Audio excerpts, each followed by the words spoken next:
我们站出来是有道理的，我们站出来是有信念的，我们能够通过我们的讲述，我们每一个人的影响力，让更多人一起站出来，我们一起为台湾努力加油，好不好？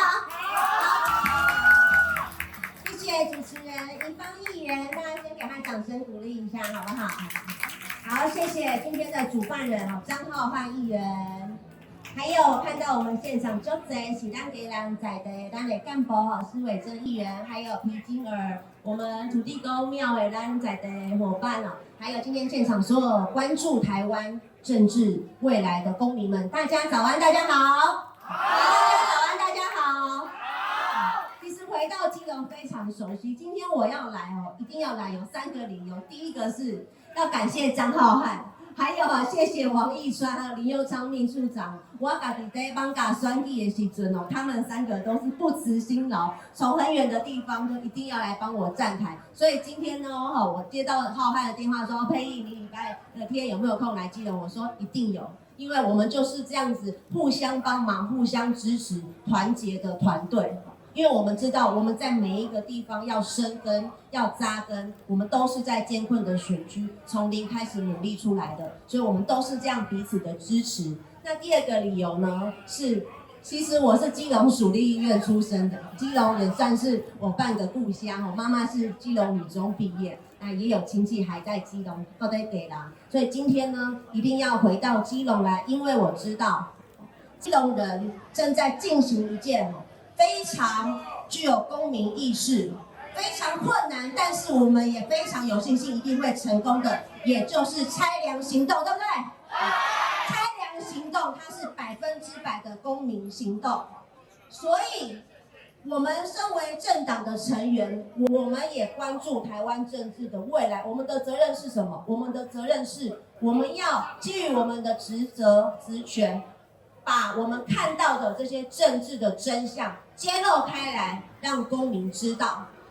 当公民认为现在的基隆市长是不适任的，乱花预算、乱开支票，支票通通都跳票，这样子的市长是不适任的时候，公民当然有权利站出来要联署罢免。所以说，当公民站出来了，我们一定也要起身来支持，因为我们看到的是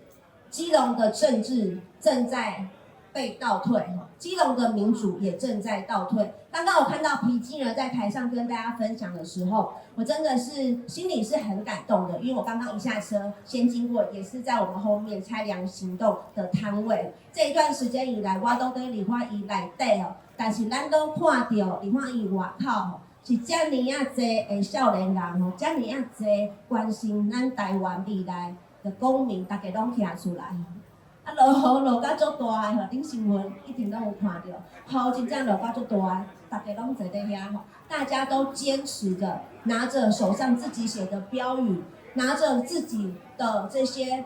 有人还是织布，还有织布的织布鸟来到现场，就是要去展现公民的意志。那这段时间我们很努力的告诉大家，为什么立法院现在蓝白两党联手要通过，已经通过这扩权法案，对人民的权利会造成侵害。过去呢，我们在讲在美国，我们在讲德国，其他国家在讨论的都是质询都是听证跟调查权，但是这一次蓝白这个法案把质询权也纳入进来了。我问大家，公民一般的民众可不可以被立法委员邀请到立法院来备询？是可以的。谁有到立法院备询过？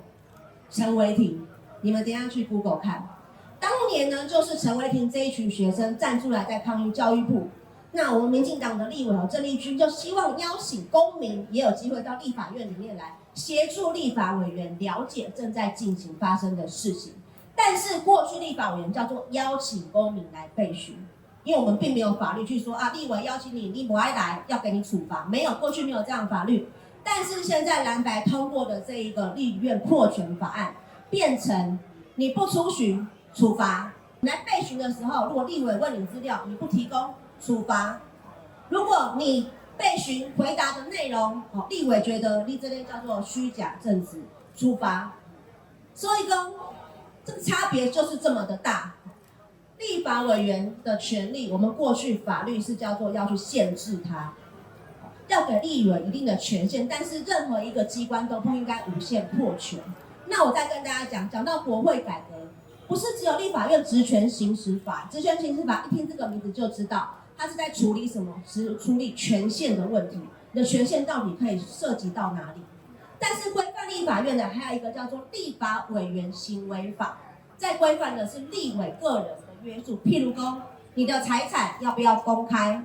你的这个团队如果有人在外面经商的，要不要主动揭露？如果你过去曾经被法律判刑，你在参选的时候，是不是法定的要把资讯揭露？不是民众还要自己去 Google 查，因为他的文宣印出来，一定不可能告诉你说傅昆萁我曾经炒股被关我曾经有伪造成书被关，我曾经内线交易，傅昆萁的文宣上面不可能这样印嘛，对吧？但是呢，公民还要自己去查资料才查得到，所以过去我们在讨论的是国会要改革，立法委员行为法要改。过去还有哪一个政党也支持要修立法委员行为法？民众党哦，民众党曾经公开主张说，像傅昆萁这样子已经判刑过的立委，还来在立法院任职，这样子呢是造成让犯人可以来质询矫正署。所以当年的民众党跟我们民进党一样，都主张要修这一条立法委员行为法。但是这一次民进党在国会里面，我们一样有提国会改革法案呢，我们就提这个立法委员行为法，不只是我刚刚讲的财务要公开、阳光透明，如果有 Me Too 的行为，一样法律要处罚。结果我们提的这个法案，连在委员会都直接被蓝绿封杀，连让我们讨论都不讨论。这就是我现在讲的，为什么蓝白叫做假改革。那我们现在可以做的是什么？这法案虽然通过，我们当天表决前，民进党党团我们就已经在开会了，我们就在跟律师讨论接下来申请释宪的程序，我们会最快的速度来提出释宪的申请。那我觉得非常重要的是，我们的公民的声音要持续来发声，公民的力量要持续的让社会看见，我们要让我们的声音能够超过50%，超过51%，超过55%。超过60%，所以我知道这件事情会比较困难，但是我相信我们做得到，因为呢，今天大家在这里每一个都跟皮筋儿一样，大家可以把这个法条讲解得非常清楚。那也是我们从2月开始以来不断的努力，把立法院里面发生荒谬的现象一一的整理清楚。也许你会整理成图卡，也许你会拍片，我们都用我们自己的力量，我们的方式，让我们身边的人看到